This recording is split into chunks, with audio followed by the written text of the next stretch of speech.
On live national TV, Jasmine Crockett detonated a political earthquake.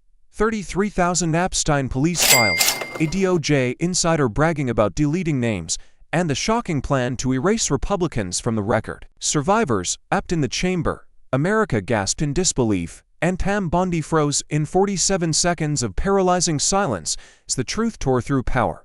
With 3% of the files still hidden, this wasn't politics, it was a fight for justice, raw and unforgiving. So here's the question: if those missing names were in your hands, would you reveal them? Or bury them forever, stay without? The hearing room was already heavy with cameras, wires, and whispers when the red light blinked on. Every network cut live at once, and in that flash the country's attention snapped to a single frame. Jasmine Crockett rising slowly, binder in hand, her face set like stone. The cover read in bold black, Epstein Files. The lens pulled closer, catching the defiance in her eyes, the steel in her posture, the quiet promise that something irreversible was about to happen. Across the days, Bondi sat still, chin high, her smile rehearsed but fragile under the weight of millions watching. She had built her career on poise, but tonight even her composure seemed brittle. The chamber seemed to know it. Reporters shifted uneasily, aides clutched papers tighter, and the hum of the crowd stilled as if an invisible hand had gripped every throat. Jasmine stepped into the spotlight, binder pressed against the microphone, her voice cutting sharp. "Ms. Bondi, America just saw one of your deputies brag on tape about deleting Republican names from the Epstein records. Tell us, under oath, who gave that order?" Before Bondi could form a reply, Jasmine gave a signal. The massive screens behind her lit up with grainy phone footage. Joseph Schnitt at a restaurant, leaning across a table, wine glass in hand. His voice was careless, arrogant, captured forever. "We'll erase the conservatives, keep the liberals, and release a version that hurts them." The words filled the chamber like smoke. Staffers' heads jerked up, journalists' pens froze mid-sentence, and every camera zoomed for Bondi's reaction. She froze, her lips parted, then sealed again. A glass of water trembled in her hand. Seconds dragged like hours. The silence wasn't empty, it was suffocating, loud enough to rattle every watcher at home. Viewers across the country leaned forward, counting each tick of the clock. 10 seconds, 20, 30. By the time the count reached 47, it felt as if the entire nation was holding its breath, suspended in disbelief. Jasmine never flinched. She stood locked in place, her stare pinning Bondi down, her fingers curled against the binder's edge. Behind her, the final frame of Schnitt's smirk lingered on the screen, damning and undeniable. The silence swelled until it had its own gravity, pulling every eye, every heartbeat into the same orbit. And in that this was no longer just testimony, it was a duel in front of a country that could not look away. And the question hanging in the air was a knife pressed to Bondi's throat. Would she speak or let the silence condemn her? The silence became a living thing, crawling across the chamber and out into every living room in America. Phones lit up instantly, timelines flooding with disbelief. Hashtag for 7 seconds surged to the top of Twitter. X, feeds replaying Bondi's frozen face on loop. MSNBC cut their anchor mid-sentence, Chris Hayes leaning toward the camera whispering, "This is unprecedented." 47 seconds of paralysis on live television. Fox split its panel, one side defending Bondi, the other stunned into the same silence she could not escape. It was no longer just a hearing, it was a national spectacle, a wound ripped open before the eyes of millions. Jasmine leaned closer to the microphone, her shadow falling across the desk, her voice lowered to a razor's edge. "This silence is the loudest confession in America today." The words didn't echo, they pierced. A survivor of Epstein's abuse in the gallery gasped audibly, tears sliding down her cheek, and cameras caught it, broadcasting her pain as proof of the stakes. Reporters scribbled frantically, commentators whispered into hot mix, and yet all of it seemed to orbit around Jasmine, her posture unshaken, her eyes locked on Bondi, like a predator refusing to let prey slip away. Bondi's fingers tapped against her notes, desperate for something to hold. But nothing she had rehearsed could erase the moment. The silence wasn't neutral, it was damning, an indictment sharper than any sworn statement. Jasmine let it stretch until the weight became unbearable, then stood taller, the binders at her side like weapons of evidence. She wasn't just a congresswoman now, she was the embodiment of defiance, the voice for the silenced, the shield for those who had been ignored. The chamber seemed to sense it, the tension in the air transforming into something raw, something unforgettable. Social media screens flashed images of Jasmine's stare, already tagged with captions, "Truth's last line," hashtags multiply, hashtag Epstein files, hashtag Bondi frozen, hashtag silence is confession. Viewers at home leaned forward, hearts pounding, because they knew they were watching history in real time. And in that moment, as the silence cut deeper than words, Jasmine delivered the line that seared itself into the nation's conscience. When power hides behind silence, justice speaks louder. The room trembled with the force of it, and the country understood this was no longer about files or procedures. This was about who would dare to stand when truth itself was on trial. Pam Bondi finally forced herself to move, her voice scraping against the silence like brittle glass. She clutched her notes and fell back on procedure, spitting out words wrapped in legal jargon. "Chairwoman, these matters involve ongoing review, multiple agencies, and sensitive processes. It would be inappropriate." Her tone was hollow, a lifeline thrown to no one, and the audience heard it for what it was: delay, deflection, denial.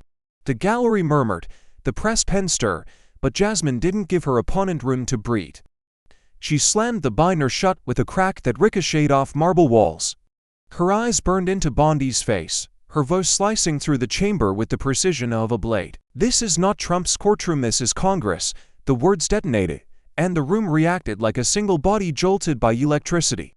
Gasps spread, a ripple of shock amplified by the rolling cameras, while split screens across cable news replayed the line in bold letters.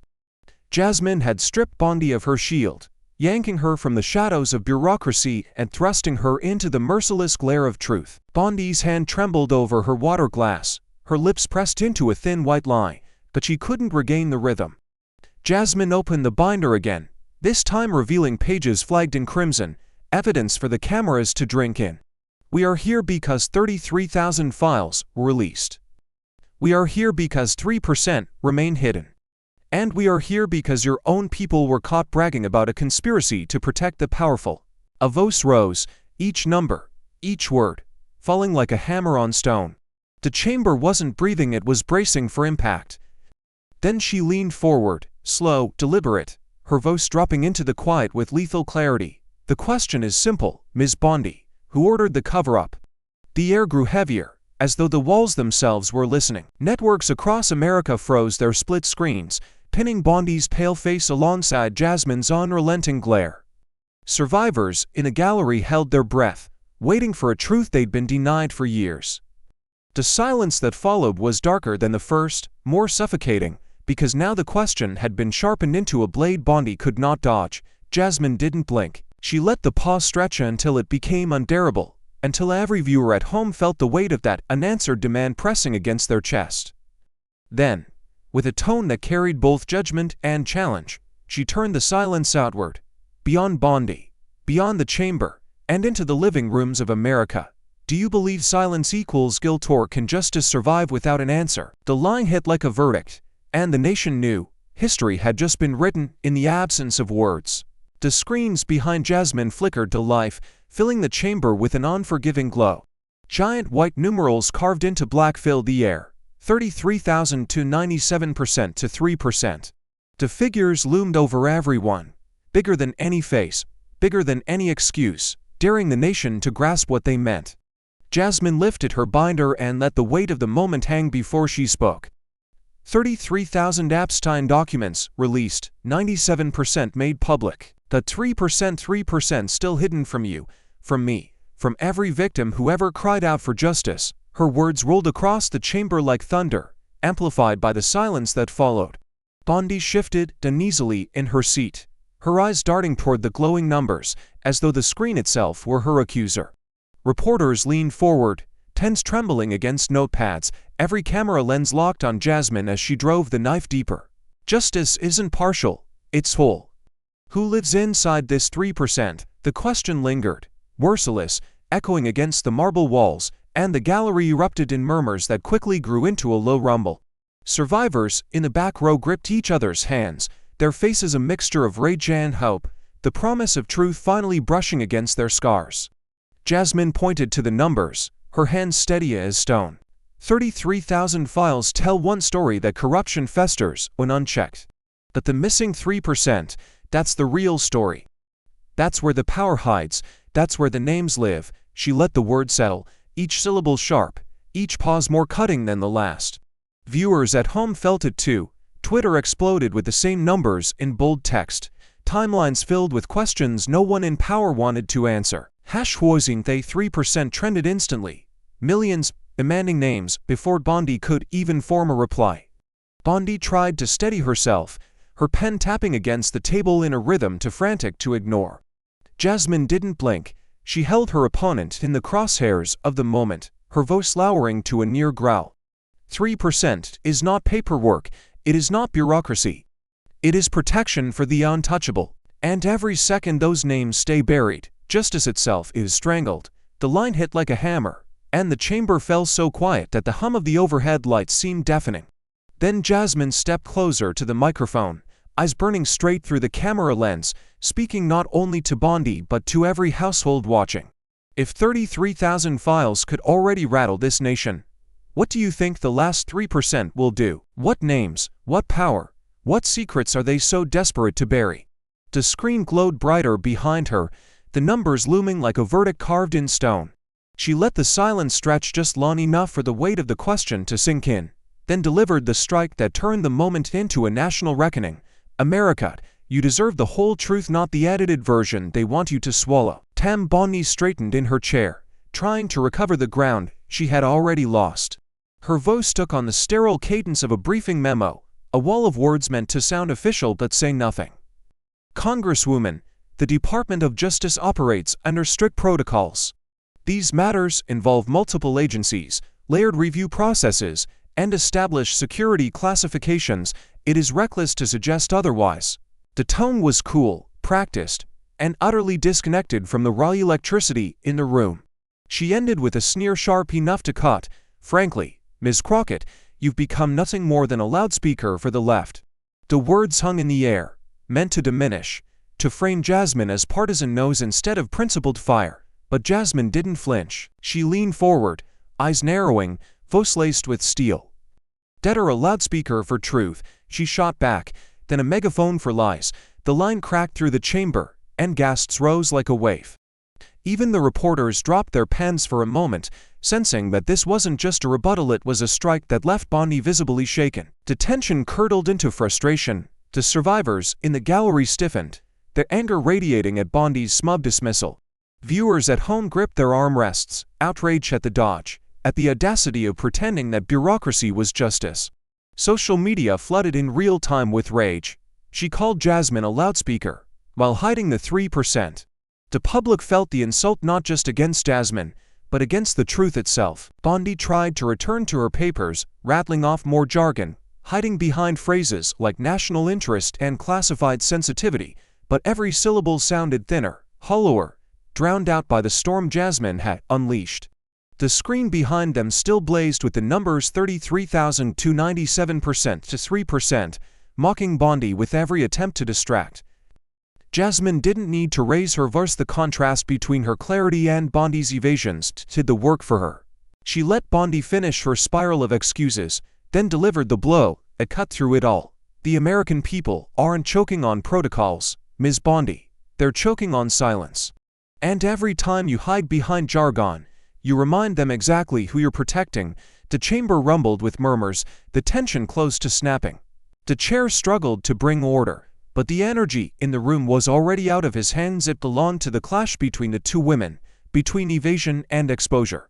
Jasmine's eyes locked on Bondi's, her tone lower now but twice as lethal.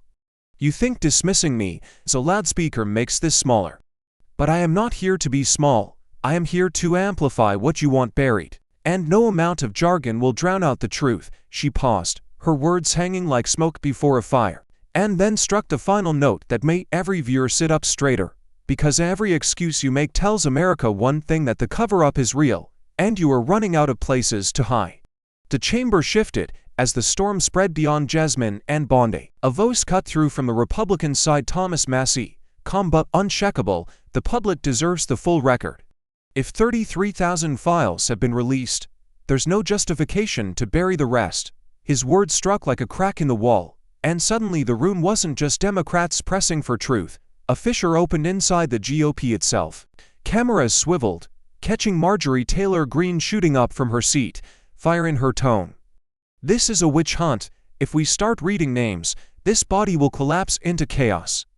We should be defending our people, not handing them over to the mob." Her words rang desperate, her volume rising, but they landed poorly. Defense instead of strength, panic instead of power. The split screen lit up across networks, Massey demanding disclosure, Greene railing against it, and Bondi caught in the middle, her silence unraveling into isolation. Jasmine watched the fracture with the sharp patience of a hunter. She stepped back into the spotlight, binder still in hand, and struck with surgical precision. "Even your own colleagues want daylight, Ms. Bondi. Even they see what's rotting in the dark. If this was about justice, you'd stand with them. Instead, you stand alone." The words carried the weight of inevitability, and for a moment, the chamber seemed to tilt in Jasmine's direction. Gasps whispered through the gallery, reporters scribbled furiously, and social media feeds surged with one refrain: "Massey breaks ranks." The spectacle had grown larger than Bondi's silence. It was now war inside her own party, a civil rupture broadcast to millions. Greene's voice cracked as she tried to interject again, but Massey cut her down with a single lie, cold and unflinching: "Truth doesn't carry a party card." The chamber roared, not applause, not jeers, but the raw sound of disbelief colliding with revelation. Jasmine seized the moment, turning her body toward the cameras, speaking not only to Bondi but to the entire country. 33,000 files already rattled this nation. But that missing 3%, that's the shadow that terrifies them. That's the silence they're protecting. The question isn't if it matters, the question is who's inside. Her voice sank lower, every word dragging the audience closer, making them complicit in the search for the answer. Bondi's knuckles whitened against the desk, her eyes darting like someone already rehearsing denials she knew would never hold. The chamber was electric now, the tension almost unbearable. The spectacle had shifted from confrontation to collapse. Bondi cornered, Greene unraveling, Massey defying, Jasmine relentless. Networks labeled the moment in real time: MAGA fracture on Epstein files, and Jasmine, her tone like a verdict etched into stone, left the nation with a hook too sharp to ignore. "So I'll ask America directly, what do you think is hidden in the missing 3%? Marjorie Taylor Greene shot up from her chair like a match-catching flame, her voice slicing through the chamber with the shrill edge of defiance. "Enough of this charade. If no one else has the courage, then I will read the names right here, right now." She clutched a folder in her hand, shaking it for the cameras as if it were a weapon, daring the room to stop her. The gallery gasped, reporters leaned forward, and suddenly the entire chamber felt like a fuse burning toward explosion. Every camera in the building swiveled in unison, locking onto Greene as her words ricocheted across the country in real time. But before she could speak again, Thomas Massey slammed his hand down, his voice booming with uncharacteristic thunder. "Stop. This is not theater, and it is not a circus. If names are to be revealed, they must be revealed through process, through law, not through your theatrics." His tone was steel, his jaw unyielding, and the clash was instant. Greene wheeled toward him, eyes blazing, fingers stabbing the air. "You call this theatrics? You call this a circus? The American people have a right to know today, not after you hide behind endless red tape." The chamber erupted, shouts, gasps, even cries from the gallery as the two Republicans tore into each other on live national television. The C-SPAN cameras panned frantically, struggling to capture the chaos, one frame catching Greene's wild gesturing, the next Massey's thunderous glare, the next Jasmine standing motionless, binder in hand, eyes watching like a hawk as her adversaries devoured one another. It was no longer Democrats versus Republicans. It was MAGA cannibalizing itself before millions, a spectacle raw enough to cut through even America's hardened cynicism. Bondi sat frozen, her lips pressed tight, caught in the blast radius of her own allies tearing apart the wall she thought would protect her. Greene's shouts grew shriller, Massey's rebuttals harder, and the split-screen feeds across news channels filled with the surreal sight of GOP voices tearing at each other's credibility. MSNBC anchors whispered the word civil war before quickly correcting themselves on air, while Twitter flooded with clips of the meltdown, hashtags multiplying, hashtag MAGA clash, hashtag Greene vs Massey, Hashtag Epstein files. Through it all, Jasmine never moved. She let the fire burn, her silence weaponized, her composure a sharp contrast to the spectacle unraveling across the aisle. And when the nose reached its breaking point, when Green nearly screamed over Massey's booming demand for order, Jasmine finally leaned into her microphone. Her voice was low, deliberate, and it cut through the chaos like a razor through cloth. Even your own house is divided, Ms. Bondi. Even they can't agree on how long the truth should stay buried. The chamber froze for a heartbeat, and every lens snapped back to her. The storm had reached its peak, and Jasmine had seized it with surgical precision. She left the moment hanging, heavy and irresistible, before delivering the line that turned fury into reckoning. If the walls of power are crumbling from within, then ask yourself what secrets are so dangerous they make allies destroy each other to keep them hidden. The shouting match still echoed in the chamber when Jasmine stepped forward, binder clutched to her side, her voice cutting clean through the chaos. She fixed her eyes on Thomas Massey, the Republican who had just silenced Green with an iron hand. "You agree," she said. "Steady, unwavering. Some light is the only disinfectant. If 33,000 files could already shake this nation, then it is the missing 3% that festers in the dark." The words weren't a question, they were a summons, a challenge cast in front of the cameras, daring him to side with truth over party. Massey hesitated only a breath, then gave the smallest nod, his baritone carrying across the room. "Transparency is the only path forward." The chamber erupted in a low roar, the moment crackling with the electricity of unexpected alignment. Gasps from the gallery mingled with the frantic clicking of cameras, every journalist realizing they had just witnessed a crack widening into a fault line. Jasmine's eyes didn't leave him, the faintest flicker of recognition passing between two adversaries turned, for a moment, into allies. Then Rokan arose from his seat, his voice carrying a calm intensity that contrasted the storm around him. "Justice cannot wear red or blue," he declared, his gaze sweeping the room. "It must stand above us all. If Congressman Massey believes transparency is essential, then let us forge it here together." The declaration was a spark striking tinder. In an instant, the chamber felt transformed, not into unity, but into a fragile, dangerous coalition. A new axis had formed in full view of the nation. Jasmine Crockett, Thomas Massey, and Rokan, an improbable bloc tethered not by ideology, but by the demand for daylight. Tam Bondi's composure cracked, her mask of cool control slipping as her voice climbed, thin and desperate. "This is a circus of opportunists," she spat, pointing her finger first at Jasmine, then at Massey, then at Canna. "You're not seeking truth, you're building theater. You're exploiting pain for politics." The accusation rang hollow against the momentum rising around her. Even as her words echoed, the optics betrayed her. Three lawmakers, from opposite poles of American politics, standing shoulder to shoulder, united against the secrecy she embodied. The cameras panned wide to catch it all. Bondi alone at her desk, flustered, clutching her papers like a shield. Jasmine standing tall, her binder of files gleaming under the lights. Massey and Canna flanking her position like unlikely sentinels of principle. The gallery sensed history trembling in the balance, and a chant began to stir. Soft at first, then louder. "Release the names, release the names." The chant swelled, unstoppable, a demand that bled from the chamber into millions of living rooms across America. Jasmine let the chant rise before she leaned into her microphone once more, her voice threading through the roar with surgical precision. "When enemies become allies for the truth, it means one thing: the lie is collapsing." The chamber froze, the chant hung in the air, and the nation waited for the crash that everyone now knew was coming. Within seconds of Massey and Canna standing beside Jasmine, the outside world ignited. Twitter, X turned molten, hashtags exploding like gunpowder in dry air. Hashtag MAGA implosion, hashtag Epstein files, hashtag for 7 seconds. Timelines filled with clipped videos of Green's outburst, Bondi's frozen silence, and Jasmine's unflinching stare. Memes hit instantly, Bondi's face paired with captions like 47 seconds of guilt, Green mid-shout branded. The scream of panic, what had begun as a hearing was now a digital earthquake, shaking every corner of the nation in real time. Newsrooms scrambled to keep pace.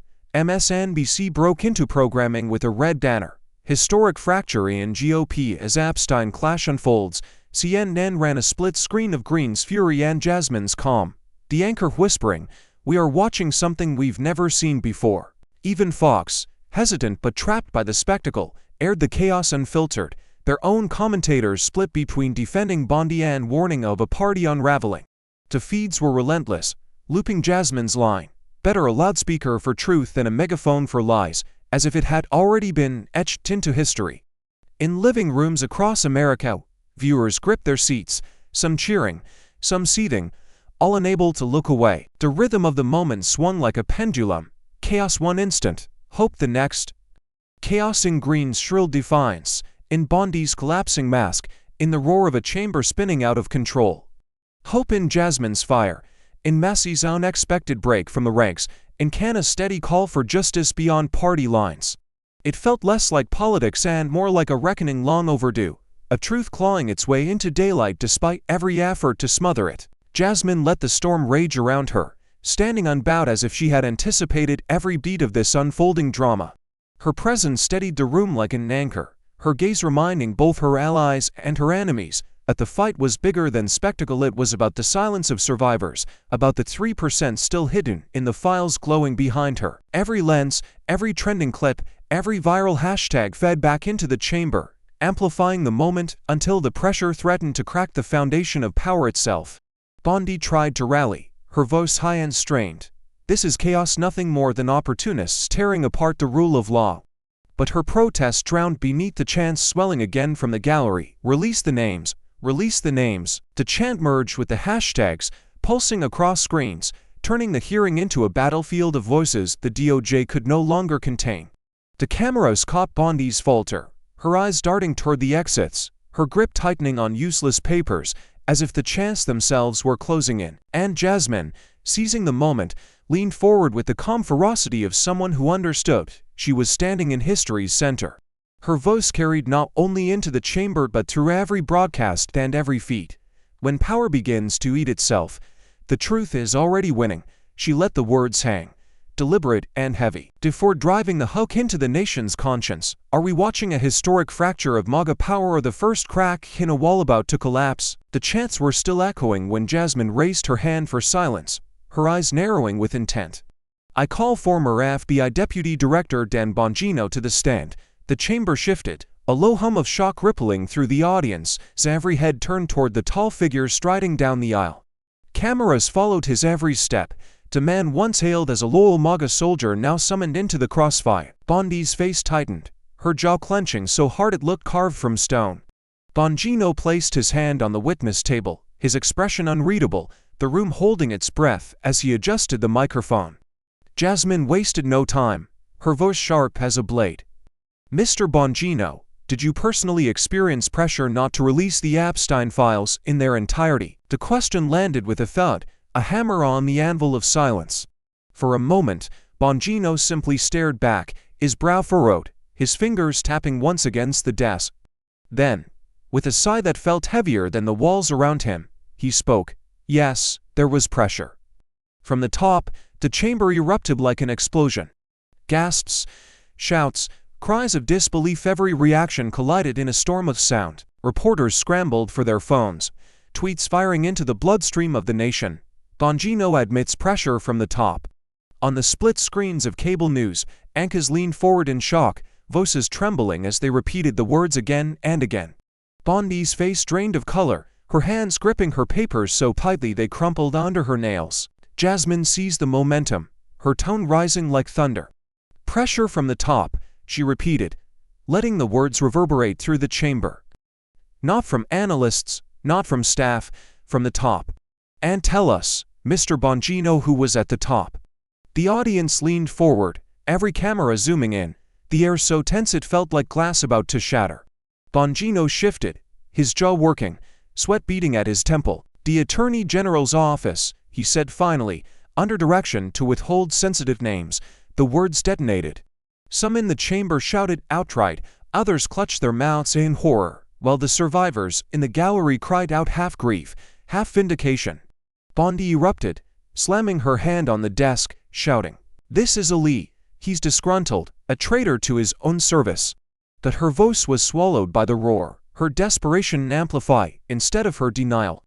Jasmine leaned closer, her tone now calm, surgical, almost too controlled for the storm around her. a traitor, or a witness who just confirmed what the nation already suspected, that this cover-up was not an accident, not bureaucracy, but an order. Bondi shook her head violently, but the optics were damning. Jasmine steady as a sentinel of truth, Bongino crumbling the wall of secrecy, and Bondi unraveling on live television. Social media erupted again. Hashtags twisting into nides, hashtag pressure from the top, hashtag Bondi exposed, hashtag Epstein files. Jasmine let the chaos run for a moment, her eyes locked on the cameras as if she were speaking directly into the homes of millions. Then she delivered her closing strike, slow but thunderous its impact. When the FBI itself admits it was ordered to hide names, America must ask, how high does the rock go, and who at the very top is still pulling the strings? Bondi snapped back, her voice rising above the din like a whip crack. "You're just auditioning for TV, Dan," she sneered, her lip curling with contempt. "You're bitter, you're irrelevant, and this is your chance to play whistleblower for the cameras." The words dripped with venom, designed to discredit, to turn his confession into performance. She leaned back in her chair, flashing a brittle smile toward the gallery, but the room didn't bite. The air pulsed with unease, the audience sensing desperation behind her attack. Bongino's jaw tightened, but before he could respond, Jasmine was already moving, binder in hand, voice slicing through the chamber like a lightning strike. "No, Ms. Bondi, this isn't an audition. This is testimony." She stepped forward, eyes burning under the lights, her words carrying like fire through dry timber. "Pressure is proof of power abused, and silence, your office silences complicity." The line hit like a verdict, and the chamber reacted with a sharp intake of breath, 1,000 unseen viewers leaning closer to their screens, as though history itself had tilted. The survivors in the gallery stir, some whispering prayers, others trembling with raw anger. On cable networks, the split screens replayed Jasmine's words in bold text, anchors pausing mid-commentary to let the phrase stand on its own. Social media lit up with a single echoing refrain. "Silence is complicity."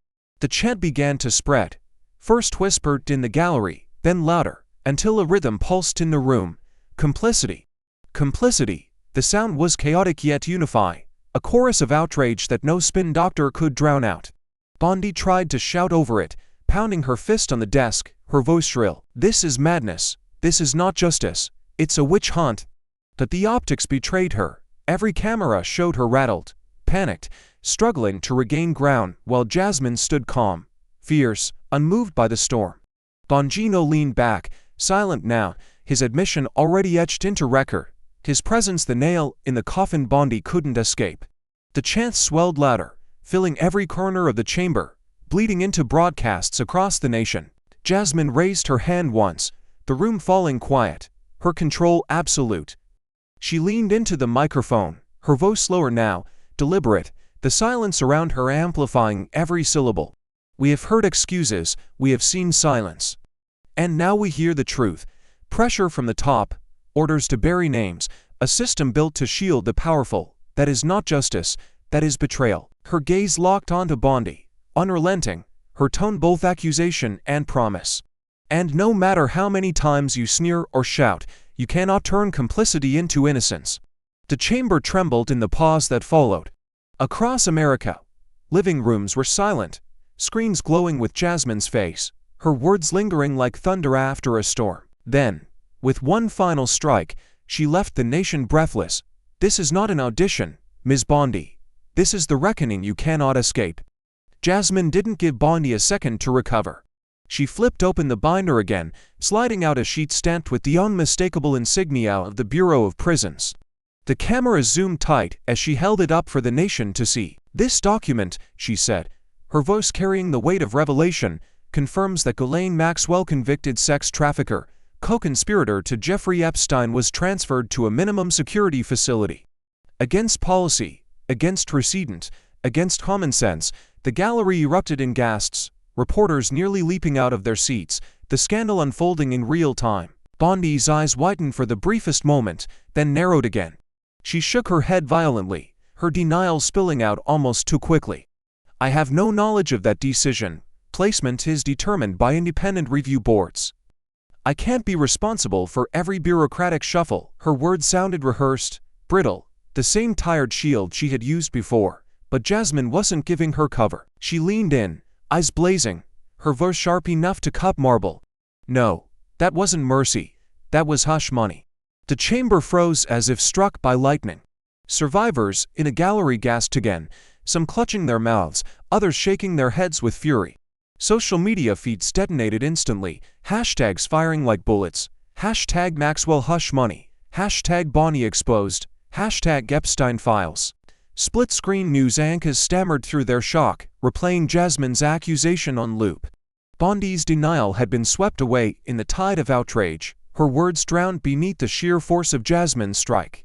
Jasmine pressed harder, her binder now resting open on the desk like a loaded weapon. A convicted predator doesn't just land in minimum security by accident. Policy forbids it. Precedent denies it. Yet it happened. And it happened under your watch. The only logical reason is leverage. The only currency Maxwell had left was silence. Silence about who visited Epstein's homes, who sat on his planes, who hid in that missing 3%. Each sentence landed heavier than the last, hammering at Bondi's defenses until there was nothing left but the image of complicity. Bondi tried again, her voice cracking under the strain. This is outrageous. You're twisting bureaucratic details into conspiracies. You are defaming the Department of Justice with baseless accusations. Her protest rang hollow, swallowed by the momentum surging against her. The gallery hissed audibly, the chant threatening to rise again, and the cameras caught every twitch of her faltering composure. Jasmine didn't flinch. She leaned forward one final time, her words lowered to a deadly calm, carrying the weight of judgment. The truth is simple, Ms. Bondi. Ghislaine Maxwell wasn't rewarded with mercy. She was rewarded for silence. And silence, she paused, her stare slicing into Bondi, has a price tag written in the names you refuse to release. The room fell still again, the air suffocating, the tension unbearable. Jasmine let her words hang, then turned her gaze straight into the cameras broadcasting to millions at home. Her voice carried like a verdict. Do you think Maxwell was rewarded for silence or was justice sold off piece by piece to protect the powerful? The chamber was still vibrating from Jasmine's last strike when the chair unexpectedly lifted a hand. We will allow brief statements from victims present today. The words cut through the nose like a bell tolling. Every camera swiveled, every pen froze, and the gallery shifted as a woman, her hands trembling, her voice thin but unwavering, rose to her feet. She held no binder, no title, no shield of power, only the weight of survival pressed into every line of her face. The microphone caught her breath before it caught her words. They erased their names, she said, her voice shaking but amplified across the nation. But who erases our pain? The sentence cracked through the chamber like lightning splitting a tree. Even the loudest partisans on both sides fell silent. Green lowered her eyes, Massey's shoulders stiffened, Bondi's smirk finally vanished. The entire hearing froze in the gravity of a truth no procedural dodge could smother. Jasmine turned slightly, her binder lowering at her side, as though to say, this is the evidence that matters most. The victim's words poured on, every syllable more unbearable than the last. They talk about files, about percentages, about what is safe to release, but I am not a number. None of us are numbers, we are the evidence. And our scars don't get redacted. A tremor rolled through the gallery, other survivors nodding, some wiping away tears, their presence a living indictment against the machinery of secrecy. For once, no one interrupted. The chant of release the names fell quiet, replaced by the raw sound of human grief filling the chamber. Even reporters lowered their pens, letting the silence hold. The woman gripped the podium tighter, her voice breaking but unyielding. Do you know what it feels like to watch your abusers' protectors argue over process? To watch men and women with power trade our pain like currency while the guilty walk free? Her eyes turned, locking directly onto Bondi, the wound of years burning into accusation. You erase their names, but you never erase their crimes. Bondi shifted, visibly rattled, but no defense could rise against the purity of that testimony. The optics were devastating. A victim speaking truth to power, Bondi frozen, Jasmine standing like a sentinel beside her. Social media detonated again, hashtags morphing in real time, hashtag who erases our pain, hashtag voices of survivors, hashtag justice denied. Anchors on Lev networks choked back their own emotion, forced to acknowledge that this was not politics, it was trauma weaponized by silence. Jasmine leaned toward the mic, her tone softer now but heavier with conviction. "This is why we are here. This is why silence cannot stand." Her eyes swept the chamber, daring anyone to deny it. The victim's words still lingered, haunting, unforgettable, and Jasmine sealed them into history with a single, final line. Names can be erased from paper, but their crimes live in these survivors' flesh and memory, and America will not forgive a system that tries to bury both. The gallery was still trembling with the weight of the survivors' words when Pam Bondi leaned toward her mic, her voice a low hiss that carried further than she intended. "Don't turn this into a theater of tears." For a heartbeat, the chamber didn't quite process it, then gasps detonated like fireworks. Reporters jerked their heads up, pens stalling mid-sentence. Survivors in the back row stiffened, eyes widening in disbelief. Even Green, usually loudest in chaos, shifted uneasily, realizing the cruelty that had just spilled into the open. The cameras caught it all. Bondi's dismissive smirk, her lips curling as if she had struck a clever blow. But on screen, it wasn't clever, it was monstrous. The optics were devastating, the timing catastrophic. Twitter X erupted instantly. #Theater of Terror shot to trending in seconds, clips of Bondi's remark looping with captions like, "She called survivors theater." Networks interrupted their anchors mid-thought, replaying the soundbite with stunned commentary. The nation recoiled, and the chamber itself bowled over with rage. Jasmine didn't hesitate. Her voice cracked like a thunderclap, reverberating against the marble. "That's not theater," she shouted, her eyes ablaze, binder slamming against the desk with a sharp crack. "That's truth." The line detonated through the hall, amplifiers carrying it into living rooms across America. Survivors in the gallery burst into tears again, not of shame, but of recognition, their pain vindicated by Jasmine's fury. Gasps turned into angry murmurs, murmurs into shouts, and the energy in the room reached a fever pitch. Bondi tried to wave her hand, to backpedal, but the fire had already consumed her. Jasmine rose taller, her tone a whip laced with fire. "These women are not props. Their lives are not stages for you to dismiss. Their scars are the evidence you want redacted. You call it theater because you can't stand the reality it burns too close to the names you're protecting." Every word landed heavier than the last, each syllable hammering against the fortress Bondi thought she had built. The gallery erupted in applause, uncontainable, raw. The chair pounded the gavel for order, but the sound drowned in the surge of outrage. On screen, split feeds replayed Jasmine's strike-kin bold text, "Not theater, truth." Anchors on every network called it the defining moment of the hearing, the point of no return. Bondi shrank in her chair, face pale, her denial of empathy sealing her fate in the court of public opinion. Jasmine allowed the roar to swell before raising her hand for silence, her voice lowering into something more cutting than anger: conviction. "If standing with victims is theater, then I will play that role every day of my life. But what you are playing, Ms. Bondi, is far worse. You are playing the role of protector for predators." The chamber went still, her words slicing through the nose and embedding deep in the nation's conscience. And then, as the camera zoomed in for every flicker of her expression, Jasmine delivered the line that scorched the moment into history. "America can live with tears. What it cannot survive is your theater of lies." For a moment, the chamber hung in the wreckage of Bondi's words, the echo of theater of tears still staining the air. Then something extraordinary happened. One by one, survivors in the gallery began to rise from their seats. A soft rustle, at first the shuffle of shoes, the faint thud of hands pressing against benches, until suddenly the entire row was standing, their palms coming together in thunderous applause that shook the walls. The sound was raw, unpolished, unstoppable. It wasn't polite clapping, it was defiance. It was grief weaponized into dignity. Every camera swung to capture it. Every living room felt the weight of those hands pounding truth into the chamber. Bondi froze, her smirk gone, her eyes darting like a cornered figure in a spotlight she could not escape. The chair tried to gavel order, but even his strikes were swallowed by the roar. Reporters stood too, their pens useless now, swept into the tide of something larger than politics. On cable news, anchors choked back their own composure as they narrated what everyone already understood. This was no longer a hearing, it was a reckoning. Jasmine turned slowly, binder still at her side, her eyes meeting the faces of the survivors standing for her, with her, behind her. Her expression softened for the first time that day, but her voice remained fire. Justice is not red, justice is not blue. Justice is human. The words landed with a force that made even hardened rivals lean back in their seats, as if they had been struck. Survivors wept openly, their applause doubling in volume, every clap a refusal to be erased. Social media detonated with the lie. Hashtag surging, hashtag justice is human, hashtag stand with survivors, hashtag truth over silence.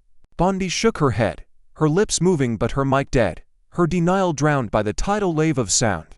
Jasmine let the applause rise, let it fill the chamber like a cathedral, then raised her hand for silence. When it came, it wasn't compliance, it was reverence.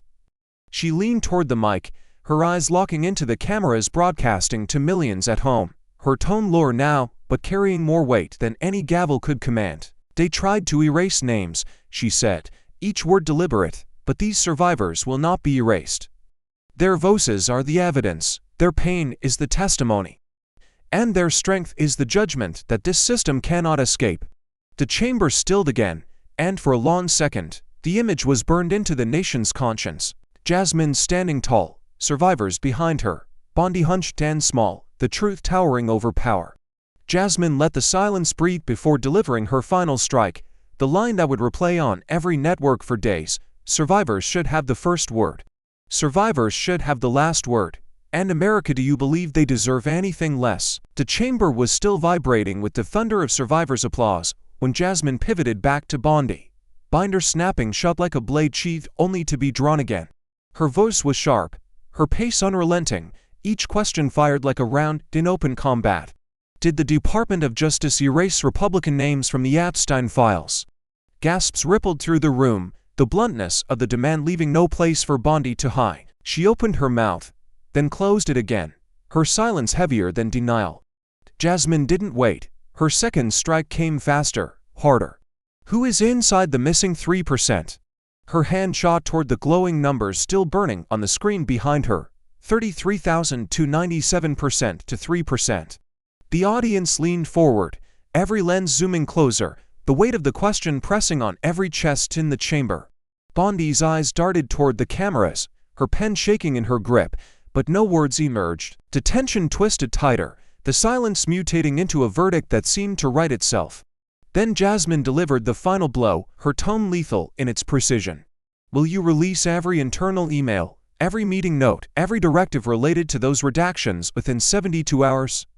The words detonated like a countdown clock dropped in the center of the room. The audience reacted instantly, some gasping, others shouting approval, the gallery buzzing with chants of 72 hours. 72 hours, cable networks plastered the words across their lower thirds before Bondi could even breathe. The optics were merciless, Jasmine standing tall, voice steady, questions crisp as steel, while Bondi shrank behind her stack of useless papers, sweat glistening under the lights. She tried to speak, her lips quivering, but the roar of the gallery swallowed her voice whole. Social media erupted in sync, hashtags flooding timelines, number 72 hours, hashtag who is in the 3%, hashtag Bondi cornered. Jasmine leaned closer to the microphone, lowering her tone so that every syllable vibrated with controlled fire. The questions are simple, the answers should be too. But your silence screams louder than any denial you could ever give. The nation hung on her words, the countdown already ticking in their minds. And then she twisted the knife with a closing line that seared itself into history. You have 72 hours to choose. Ms. Bondi, confess with the truth, or let the cover-up confess for you. Bondi snapped, her composure shattering in an instant. She slammed her palm against the desk, her voice rising above the chaos with a shriek that was equal parts rage and desperation. This is an ambush, she shouted, her words cracking as they reverberated off the marble walls.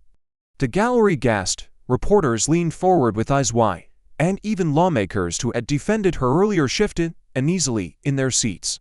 The cry was not of strength, it was of someone cornered, exposed, unraveling in real time under the glare of millions. Jasmine didn't flinch, she leaned into her microphone, her tone low, unyielding, every syllable a scalpel slicing through Bondi's panic.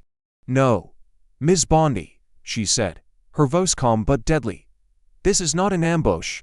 This is accountability. The words landed like a gavel from heaven itself, each syllable a verdict that cut deeper than Bondi's outburst.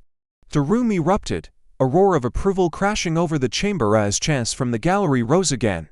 Accountability, accountability. Survivors clapped through tears, and the press pen exploded with furious typing, headlines writing themselves in real time.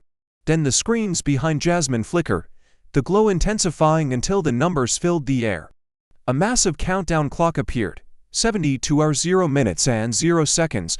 The digits pulsed in blood red against the black screen, each second that ticked away like a drumbeat of doom.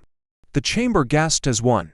The symbolism unmistakable. The nation now had a clock to watch, a clock to hold Bondi against, a clock that ticked louder than any excuse she could conjure.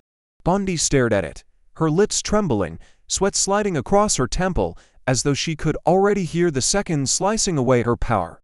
The roar built higher, networks cutting live to the graphic of the countdown, anchors calling at the moment the walls closed in. Social media ignited once more, hashtags storming across timelines, number 72 hours, hashtag accountability, hashtag Epstein cover-up.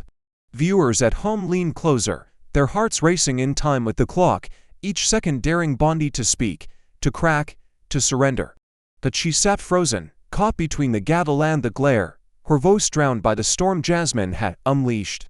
Jasmine allowed the roar to crest before she struck one last time, her tone sharp enough to pierce through the chaos. You can call it an ambush, you can call it a circus, you can call it anything you like, but America knows exactly what it is. It is the clock of truth, and it's already ticking against you.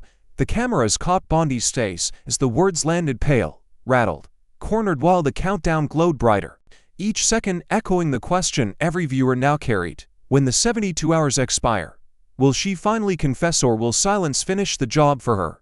The chamber was already shaking with the roar of the countdown when the outside world erupted. Social media went into overdrive, timelines choking with the same three hashtags, repeated like a drumbeat across millions of screens. Number 72 hours, hashtag Bondi cornered, hashtag Epstein files. Clips of Jasmine's challenge flooded feeds, her eyes locked on Bondi, the glowing red countdown blazing behind her, and users branded it the defining image of the hearing. Comment threads seethed with fury, with hope, with disbelief, each post demanding names, demanding answers, demanding that the silence finally be broken. Bondi sat rigid, her knuckles white against the desk, her notes a crumpled mess beneath her trembling hands.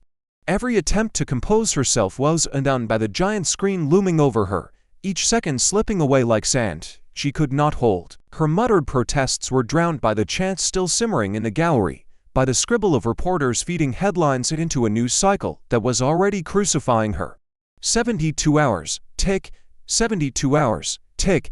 The rhythm pounded louder than her heartbeat, and for the first time all day, the mask of control she wore cracked wide enough for the cameras to devour. And there was Jasmine, unshaken, steady as stone, her binder resting on the desk like a weapon she no longer needed to wield. She didn't raise her voice, didn't need to. Her composure was the contrast, her silence the indictment. Viewers at home felt it in their bones. This wasn't a battle anymore, it was an execution by truth. Bondi cornered and exposed under a clock she could not stop. The optics were merciless, and the emotional high-surge justice was no longer a dream whispered by survivors. It was a living force pressing down on the guilty in real time. Networks replayed Jasmine's line, "This is not an ambush. This is accountability," on a loop, anchors struggling to keep their composure as they framed the countdown as a historic ultimatum. Commentators whispered words like collapse, implosion, reckoning. The gallery held its breath, America leaned closer to its screens, and Bondi could do nothing but sit trapped in the shadow of the numbers ticking down. Jasmine finally broke the silence, her tone quiet but lethal, her eyes locked on the cameras as if speaking directly to the millions watching. 72 hours, that is the time between cover-up and confession. The only question left is this: what will you demand before the clock runs out? The gavel struck, echoing like a gunshot that silenced even the chants. The chair leaned forward, voice firm, deliberate, heavy with finality. The witness is hereby ordered to deliver all internal communications, directives, and withheld documents related to the Epstein files within 72 hours. The words rolled through the chamber like a sentence handed down from a court higher than any tribunal, inescapable, irreversible, history binding itself to the moment. Cameras snapped furiously, the red countdown still pulsing above Bondi like a curse she could not outrun. Bondi's face drained of color, her lips pressing into a thin line, but her silence was no longer a shield, it was a noose tightening with every tick. The gallery erupted again, some cheering, others gasping, all of them knowing they had just witnessed a crack in the armor of power itself. Networks broke kin with breaking banners flashing in urgent rate. Bondl given 72 hours to produce files. Twitter. X detonated in sync. #7 to hour cemented as the drumbeat of a nation now watching the clock with hawk's eyes. Amid the storm, a whisper caught the room off guard. Hot mix never sleep. And one had betrayed Marjorie Taylor Greene as she leaned toward Massey, her voice low, nervous, trembling with the weight of a thought she had never dared to say aloud. If that 3% has our people, what then? The words leaked into the broadcast, the country hearing them raw, unscripted, a confession disguised as fear. The chamber rippled, staffers shifting, reporters looking up in shock as the whisper spread like gasoline meeting fire. Massey didn't flinch, he turned to her, his voice flat, cold, captured perfectly by the mic. Truth doesn't carry a party card. The line sliced through the room, sharper than Jasmine's binder, sharper than the gavel itself. Gasps erupted, some onlookers clapping despite themselves, as the moment shattered the illusion of unity Bondi had clung to. The fracture wasn't speculation anymore, it was broadcast, undeniable, replaying on screens in every home. Jasmine remained still, her eyes sweeping across the chamber, the corners of her mouth tightening in a grim recognition. She didn't need to speak, the world had heard enough. And as the countdown glowed brighter, pulsing like a heartbeat of reckoning, the nation was left with the unshakable truth. Even within MAGAS walls, fear was cracking the mortar. The question wasn't if the names would surface. It was how many lives, how many careers, how much power would collapse when they did. The gavel's echo still lingered when Dan Bongino rose from the witness chair. He didn't speak, didn't grandstand for cameras, but as he passed Jasmine, he gave the smallest nod, subtle, deliberate, enough to be caught by the lenses trained on him. It was not an alliance, not an absolution, but an acknowledgement. He had said what needed to be said, and she had carried it further than he ever could. The cameras froze on the moment, networks looping it in slow motion, narrating it as a silent pact between truth-tellers standing on opposite shores. In the gallery, survivors embraced, some weeping openly, others whispering to one another with trembling voices. Finally heard, one said, clutching the hand of another.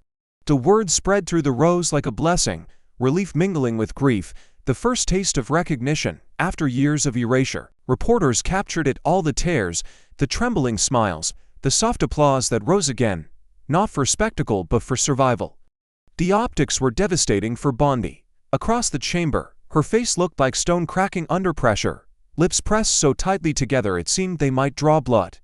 When Bondi finally stood, her steps were rigid, every movement betraying the strain of a mask slipping in real time. She gathered her papers with trembling hands, but they were crumpled, useless symbols but defense that had collapsed before the nation's eyes. The cameras followed her every step as she walked out, her silence now louder than any denial she could offer. By the time the heavy doors closed behind her, America was already split-screening the image against Jasmine's defiant stance, and the countdown clock still pulsing red on the wall. Outside the chamber, the nation erupted. Cable networks cut live to frantic panels, analysts shouting over one another, was this accountability or persecution, justice or political theater? On Twitter, X, millions debated with ferocity. #Bondi cornered clashed against #truth revealed. Threads unraveling into late-night firestorms of speculation and rage. For once, even hardened party loyalists struggled to defend the optics of what had unfolded. The silence, the whispers, the fracture, it was too much to spin away. And at the center of it all stood Jasmine Crockett, her binder closed at last, her eyes unyielding, her presence unshaken. Survivors' voices lingered in the chamber like echoes of a hymn, and the nation felt the weight of history press down on the moment. The countdown ticked on, merciless, and Jasmine's steady figure framed the question that now consumed every household. When the clock hit zero, would justice finally roar, or would silence once again be bought and sold? The chamber had become something more than a hearing, it was a crucible. Survivors still stood, their applause fading into silence heavy with expectation. Bondi was gone, the countdown still pulsed on the massive screen, and all eyes fixed on Jasmine Crockett. She rose one last time, binder pressed against her chest, her voice steady but carrying the thunder of everything that had come before. "Justice doesn't belong to the powerful," she declared, her tone slicing through marble and microphones alike. "It belongs to the people." The words landed like a verdict etched in stone, and for a heartbeat, the chamber was utterly still. Then the roar came, cheers from the gallery, shouts of agreement from unexpected corners, even the press pen, unable to contain the surge of sound. The moment was already racing across the nation, headlines flashing in red. Crockett's final strike, social media detonated with the quote, memes, and rallying cries. Voices pouring into the digital ether like a second chamber demanding its own justice. Jasmine didn't bask in it. She let the noise wash over her, then stepped back, her eyes fixed not on the politicians in front of her, but on the survivors behind her, the people whose voices had broken through the silence. The narrator's voice cut through the montage of images, the countdown ticking, Bondi's pale exit, survivors' tears, Jasmine's defiant stance. A warrior for justice is not defined by enemies defeated. The voice intoned, resonant and steady, but by lives defended. The words lingered as the screen slowly faded to black, the clock still counting down in the corner, every second daring the nation to act. And then, the final hook to the audience, sharp as a blade and impossible to ignore. If you held the files, would you hide them or release them all? In the end, this story reminds us that justice is never about titles, parties, or power. It is about people.